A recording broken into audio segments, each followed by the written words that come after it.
My name is Thando, DAMANE. I'm originally from the Eastern Cape. And then things went south in my life. I became so good in shoplifting that if I had to estimate, I think 50,000 worth of goods I shoplifted. The one shop where I took out the most things is in Blue Valley Mall. Back then they called it Mary Lane Mall in the Reed Centurion. I robbed the place over 100 times. The whole time I never used a weapon, not even once. In fact, I don't even remember thinking about it. Taking the big TV at his house. I don't know how this. And when we got to the police station, I was charged for housebreaking. And I think that's when the teachers realized that I had too much influence over other kids. And I was a danger to them. This is the story of how I betrayed myself. My name is Thando, DAMANE. I'm originally from the Eastern Cape, where I was born, and I spent most of my early childhood being raised by my grandmother, who was a very, very strong woman. At the time, there was no electricity or running water where we were living. But I remember my grandmother waking up every morning, gathering wood, boiling water, cooking. And even though there was no electricity, there were no lights, I don't remember a single dark moment in my life. I don't remember ever eating cold food or a cold plate of food. I don't remember ever bathing in cold water. And so growing up in that desperate situation, now that I look back, but it never ever felt like that growing up. My father, who had been trying to establish himself in Gauteng, felt that I was now at the right age where I could come and stay with him, and I could have the access to all the privileges that come with staying in a city like Gauteng. You know, better education and so on. And so I moved. Just like that, my whole life changed. I moved. I was no longer just a village boy. I was now living in the suburbs. And I was now going to a Model C school, and I was now attending school with white kids and white teachers. So for a child, you can also imagine how much the culture shock was. Of course, with the help of my father, you know, extra lessons, all the effort that comes with raising a child, and all the effort a committed parent puts in a child. And so I was very quick to grasp what was happening around me. In grade 6, I remember we had to apply for high school. I was fortunate enough, or blessed enough, to acquire a bursary to go to Cornwall Hill College, which is Irene, which is what I'd call an Ivy League sort of school, you know, and very expensive, but very, very, very renowned. Once again, I had a chance to reinvent myself, you know, and it was right about then where I made the first biggest mistake in my life, which was not being true to myself, which was trying to be something I was not so that I could be accepted by people. And so I played the whole facade of being the cool kid, you know, smooth talker, everything you need, girls, you know, and I could play it. I played it well, actually. I played it well for quite some time, you know. And then things went south in my life when I started smoking. The first smoke I had was with my friend, Karabo. I can't remember the exact moment I started smoking or how it happened, you know, but one thing I know is that that's when things started going wrong in my life. because it wasn't long before I was caught at school smoking. And because I was this kid who had attended the school through bursary and all these sort of things, people were more interested in dealing with the situation than just expelling me. And because people had so much confidence in me, they felt like, no, I deserved a second chance. And so I wasn't expelled, even though I was caught red-handed smoking and the blood test showed that there was marijuana in my system. So coming out of that meeting, I remember it was assembly. I was going back to school, going back to the other students, going on with the normal school routine, and it was assembly. I remember walking into the hall and everybody standing up and cheering for me because they were sure that there was no way I'd be back with them, because nobody survives that in that school. You get caught smoking, you get expelled, and that's that. But there I was, proving that I was this person that I was not. And I think that's when the teachers realized that I had too much influence over other kids, and I was a danger to them. And so not long after that, I got caught smoking again. And so when I got caught smoking again, they knew that they had to get rid of me, basically. And so my father was a very strict man growing up. Was very clear. I remember, I think he beat me for like 3-4 days straight. But my father, being the person that he is, even though he would shout at me and beat me at home, the moment we got up the house and we had to go fight for my cause or fight for this case of mine, he was always on my side, defending me, even going to the point of lying for my cause. But at home, he let me know straight that, you messed up. And now, because you messed up, I'm going around telling lies so that I can just try to save you. Soon after that, I went to the British Academy in Pretoria, Arcadia, which is like a Cambridge curriculum sort of school. So it's a very good school. My father was mad. In fact, being mad is an understatement. He was, I don't know how could I ever put it. So, but he still believed that maybe I must stop smoking, and maybe, I've learned from my mistake, And then I got expelled from there again. Smoking, misconduct, all of that. Till it got to the point where my father had had enough. And he told me that he wanted me to leave his house. And so my mother, who I haven't mentioned before, but has always been a part of my life, supporting me in every way she can. Even though she wasn't there physically, she was always there. Financially, I'll go home to her every school holiday, but my father was the focal point of my life up until that point. And me being as smart as I was when I was younger, even then I knew that my mother, I felt that she, as a mother who didn't have the opportunity to raise her only child, she had felt that maybe I didn't love her as a mother. Perhaps a guilt trip, I don't know why she felt like that. And me knowing that, I deliberately manipulated that feeling of hers. And I was able to turn the story, and somehow I made it like it was my father's fault that I was in the situation that I was in.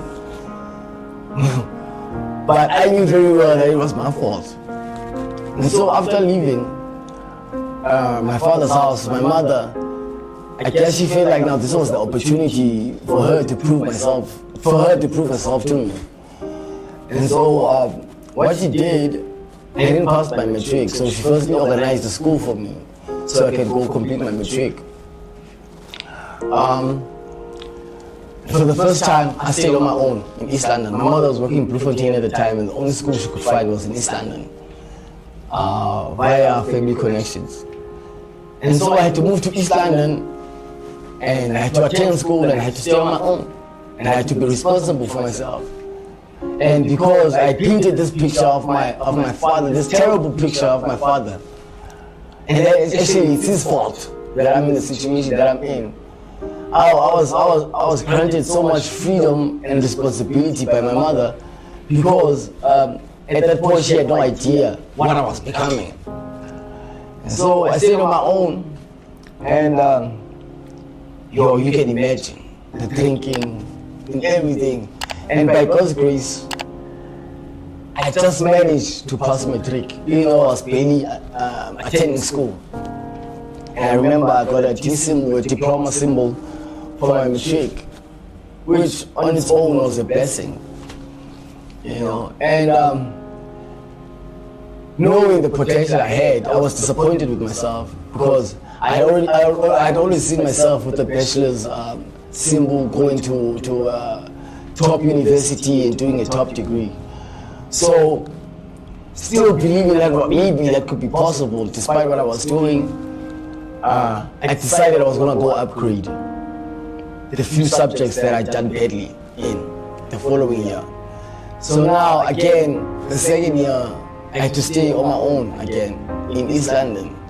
And now with even more freedom because I was only doing 2 subjects, probably going 2 or 3 times to school a week. I think I attended school for like a month that whole year, and then I never went back again.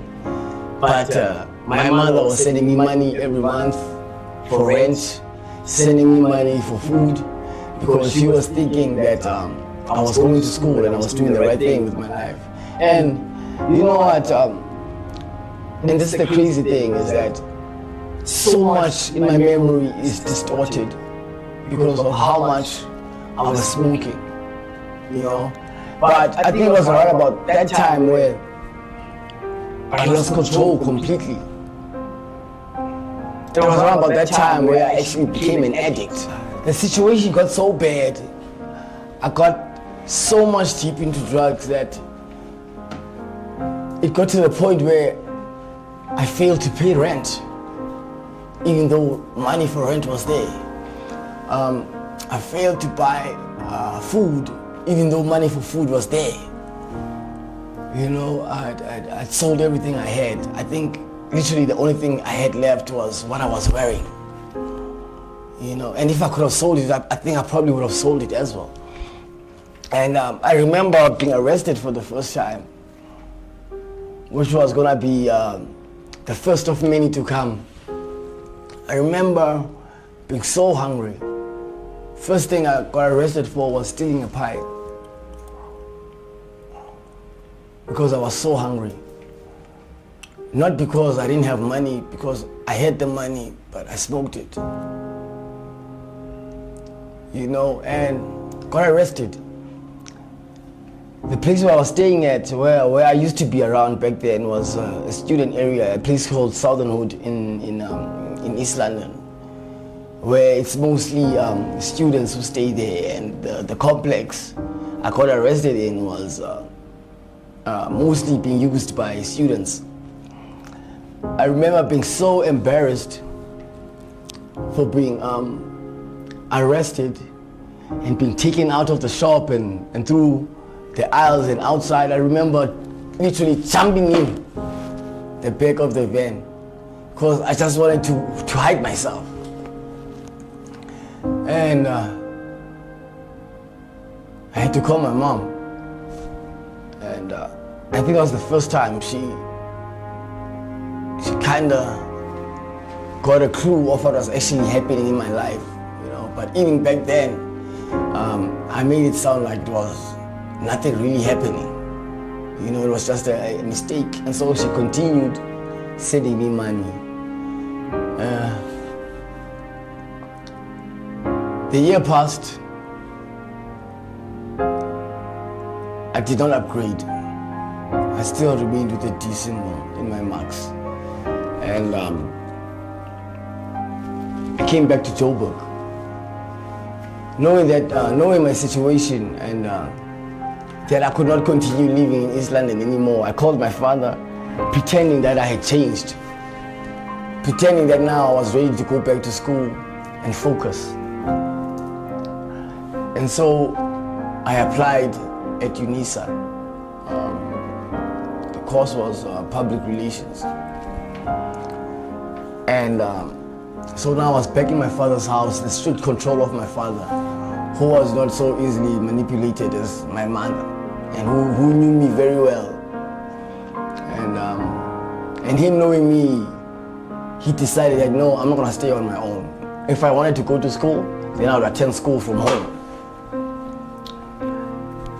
And because now I became so used to the life that I was living and living carefree and just doing what I want, obviously I could not survive in my father's house. So it wasn't long before he chased me out, and I was in the streets. I met up with the wrong people, and I developed a niche from my first crime, which was shoplifting. I became so good in shoplifting that if I had to estimate, I think 50,000 worth of goods I shoplifted in one single shop, not so far in where I grew up, the area where we stayed. So the shop was the one shop where I took out the most things. Is in Blue Valley Mall. Back then they called it Mary Lane Mall in the Reed Centurion. I robbed the place over 100 times. The whole time I never used a weapon, not even once. So what I'll do is I walk into the shop with this broad smile and greeting everyone from the car attendant, the security, talking to everybody in the shop aisle. And what I'll do is that I'll come in the shop with like a 20 rand. And then I'll go for example, I'll go to the aisle where the wine was, and I'll take a 5 liter of wine, and then from there I'll go to the butcher, and I'll buy like 400 rand worth of meat, because I was doing this for friends, of course. The wine and the meat was so that I can impress people's friends. And then what I'll do on my way out, as I'm supposed to go to the till, I'll go to the till and I'll start a conversation with the person in front of me, speaking so loudly, making sure that everybody can hear me and everybody pays attention. And then while they were still looking at me, I'll be like, no man, this line is too long. And so that everybody can notice my irritation with the line. And so what I'll do, I'll just slip through the line and I'll go through to the cigarette counter. And what I'll do at the cigarette counter, still talking, of course, still smiling, I'll buy maybe a 10 pack of cigarettes or 20 pack of cigarettes, as if I had already paid for the wine and the meat. And then they'll give me the slip and they'll give me the cigarettes, and I'll just walk out. And by the security, I'm still talking. And I'll just somehow flash the cigarette, the slip to him and greet him, and I walk out just like that. And I think I did that over 100 times. Over and over and over. And of course I got caught at the end. I remember trying to run away from the securities. They literally chased me for like a good 2 blocks. They came back, they beat me senseless, and the people, of course I was doing this thing for, none of them were there. So it didn't take long for my father to realize that I wasn't serious about life, and he was already at that point. He was sure of himself that, you know what, I'm not gonna tolerate. He's not gonna tolerate my drug behavior and my misconduct in his house. And also around about that time, I had my first sibling, my younger brother, and now for the first time, the attention in life was shifting from me. And I wasn't the child anymore, and there was another child who also deserved the same opportunity, the same love and same support that I had gotten. You know, and life was already starting to catch up with me. You know, because at that time, if I had focused and had done the right things in life, I should have already been to university, I should have already had a degree, and I should have already been working. And fortunately, I was still in the streets, and I was living with all the wrong people, smoking all the wrong stuff. And then I remember I got arrested properly for the first time, and by properly I mean not just going to the police station and then being released the next day. You know, it was for like public drinking or being caught with weed or something. This time, it was housebreaking. And so what had happened was that the guy I was staying with was a known dealer in our area. And I was staying with him. And so I was doing all his running around for him for whatever he wanted me to do, because I wasn't paying to stay with him.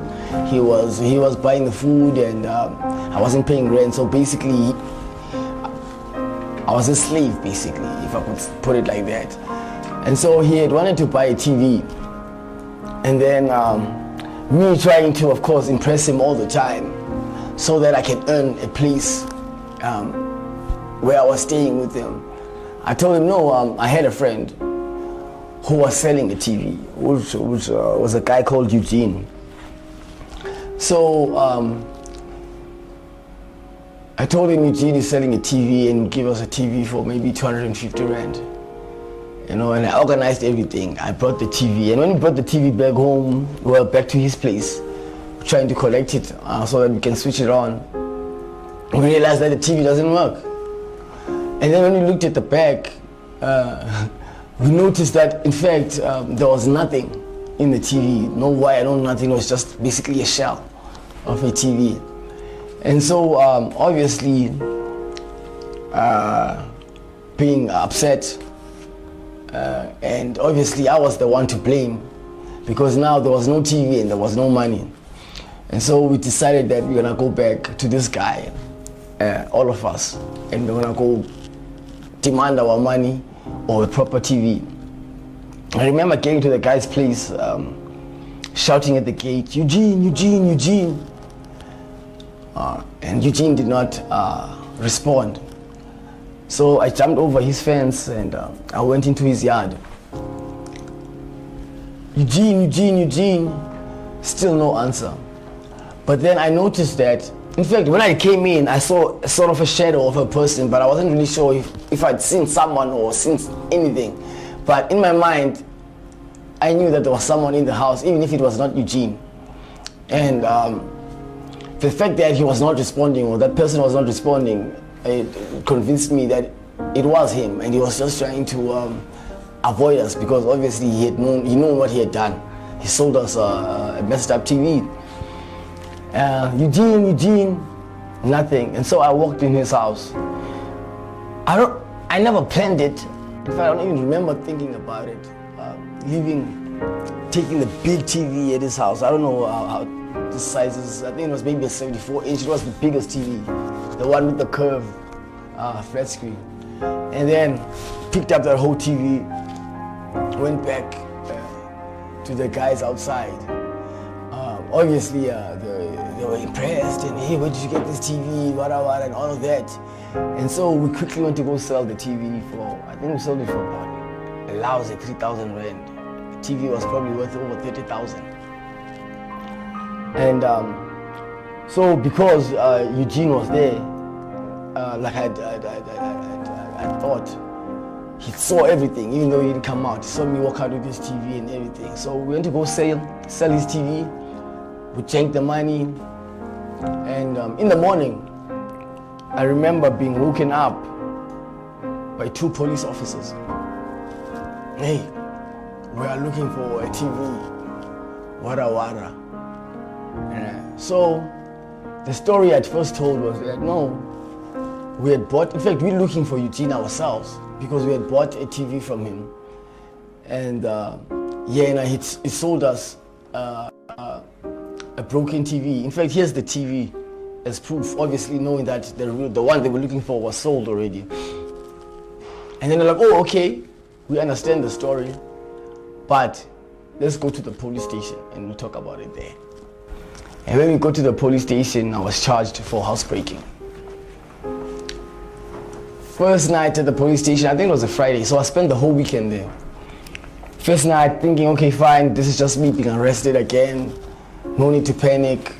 They wanna release me as soon as I stay more than 48 hours. I'm just gonna go back home. Nothing new. Monday came and I was told that I had to go to court. I remember going to court, appearing for the first time in court. Still not taking the situation seriously. Still thinking that maybe I was going to get away with it. I'll never forget the judge's words when he said, you are facing serious charges in this court, and therefore you will remain in custody. And I think that's when it began to sink. I was not going home. I was now going to Hosi Mamporu Maximum Prison. So I was arrested with the guy that I said was a dealer. He was accused number 2, I was accused number 1. So he was more of a sort of,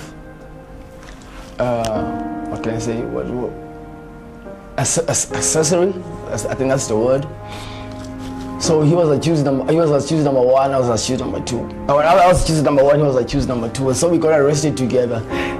And so it sank in my mind, okay fine, that maybe I'm really going to change, but still, I was not panicking because I thought that I had this guy that I thought I could trust, and I had no reason to panic because at least I was not alone, right? And so we got arrested. And then when we got to the maximum prison in Pretoria, we were separated by ages. The guy that I was staying with, I was arrested with, was about 10, 15 years older than me.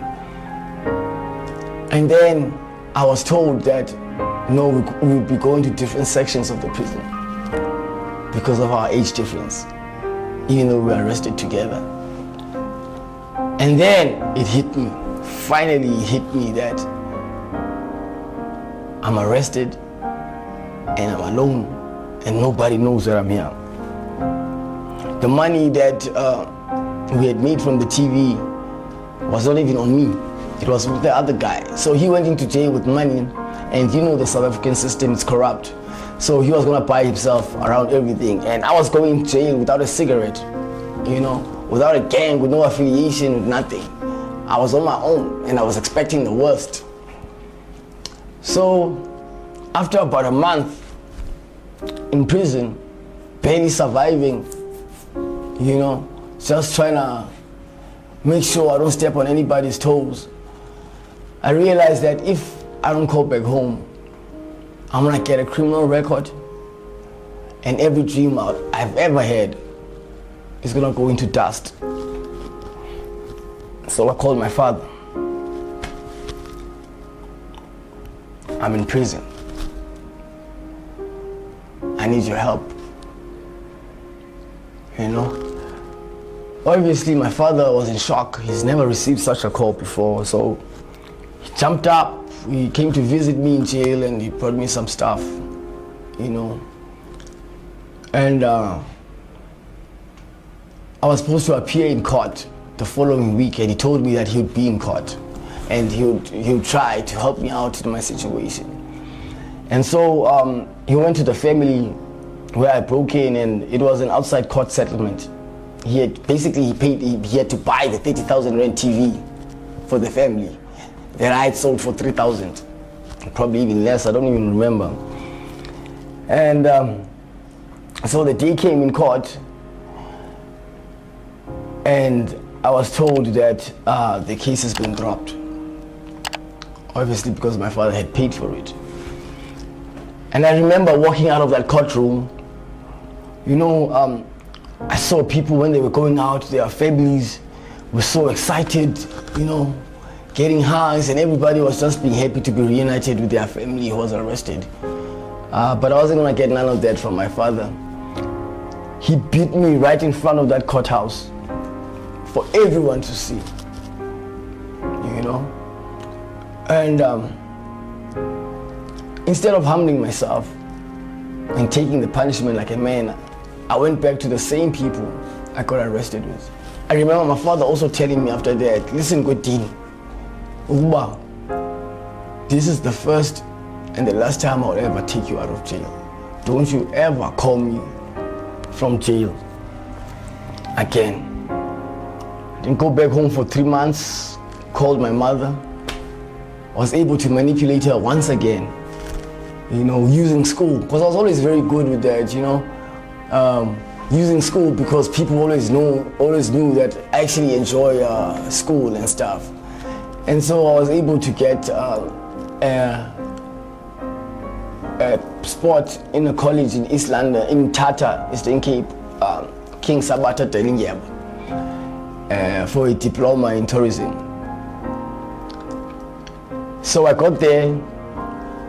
It wasn't a struggle for me. I excelled as usual, helping the people around me because it was a school in a village. So not that the kids there were less smarter than I was. It's just that they weren't exposed to other things as much as I was. So I became a leader naturally, you know, and I felt like I had the responsibility to help those who did not understand. And so I became that person in class, helping. People were passing and all of that. And I remember second semester, I was so disorientated in my mind. I don't know what world I was living in. I went to school, did all my assignments, got the exam entry mark, and then when I was supposed to write the exam, the whole time I've been in school I was not registered. So basically I was just going to school and I was just doing my work for nothing because according to the system I was not even there. And so when the time for exams came, I couldn't write my exam, and therefore I couldn't pass, you know. And that's when I realized that I'd really hit rock bottom and I was no longer in control of my life, you know.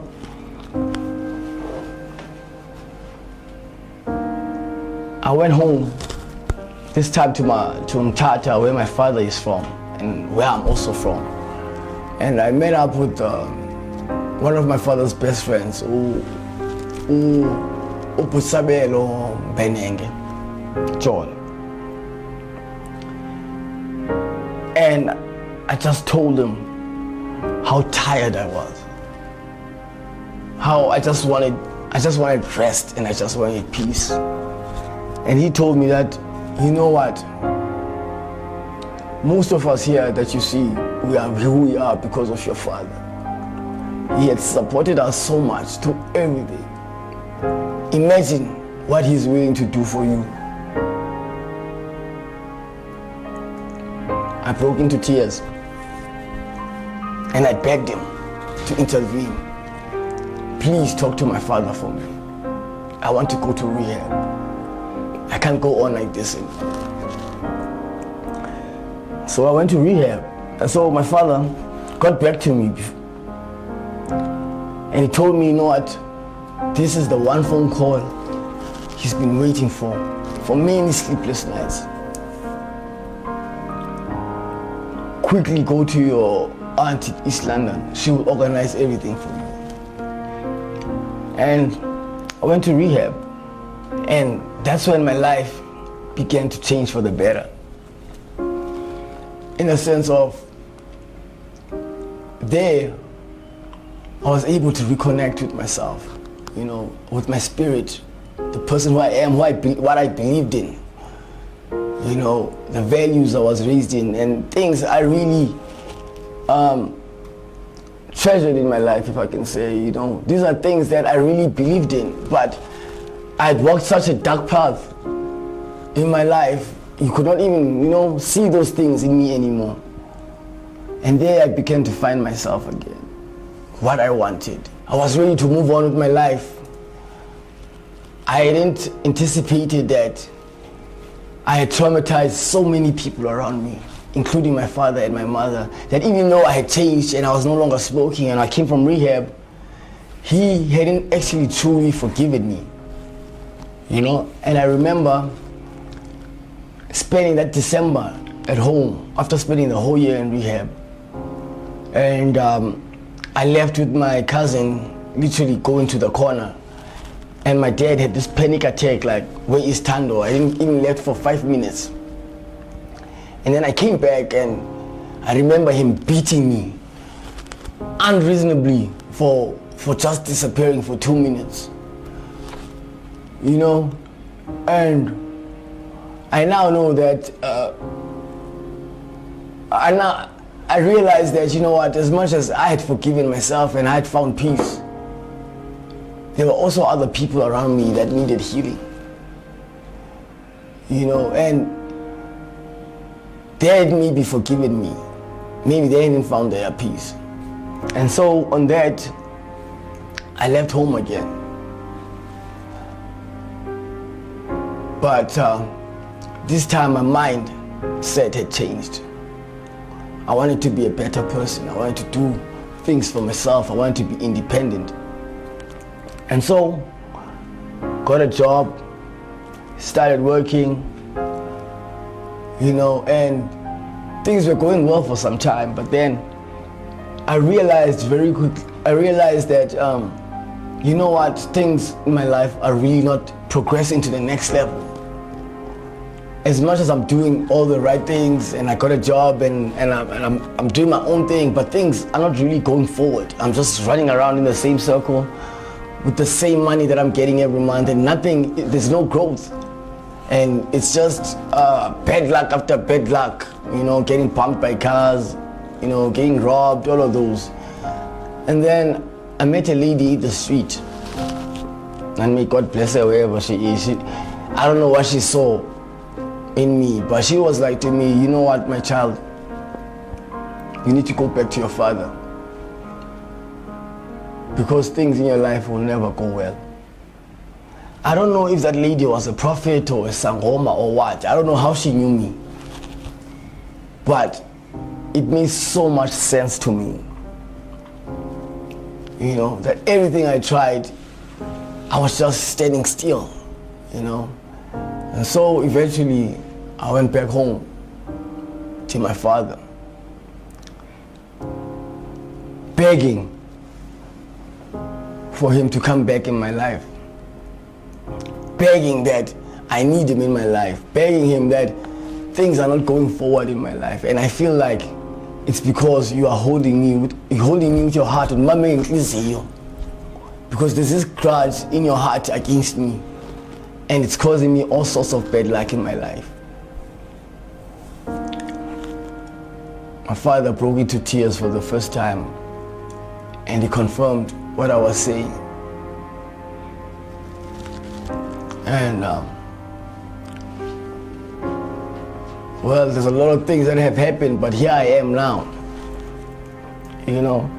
And in my life of addiction, I've lost 3 friends, 3 of my closest friends, 3 of the only friends I ever had in my life. Kutlwano, Siyabonga Mkhwanazi, and Ukagiso. People who did not experience half of the things that I went through because of my addiction. But God took their lives away. I've been on the street, I've been in jail, I've hung out with the most evil of people. But God has protected me, and I ask myself every time, why? And the answer to that question is what keeps me living today, is that God is not gonna take me until I do what He has sent me to do, and He's not gonna give it easy to me. And now I live with that sense of purpose of I have a job to do. And no matter how much I laze around, no matter how much I smoke, no matter how much I put my life in danger, I'm not going to die until that job is done. If I had to advise my younger self, is that, you know, life is long. All these things are going to be given to you. Focus on school. Don't be quick to drink. Don't be quick to smoke. There will be a time where you can enjoy all of that. You know? First, go to school and respect your parents. There is no better advice I could ever give to anyone than that. You know, and be patient. Don't rush for things. You know, there's a time and place for everything. You know, and to my parents, I just want to say that I will be forever indebted to you. And I pray that God prolongs your life so that you can see my success. Man, that's all I ever pray for now. Just keep my parents alive so they can die in peace, knowing that I became someone in life.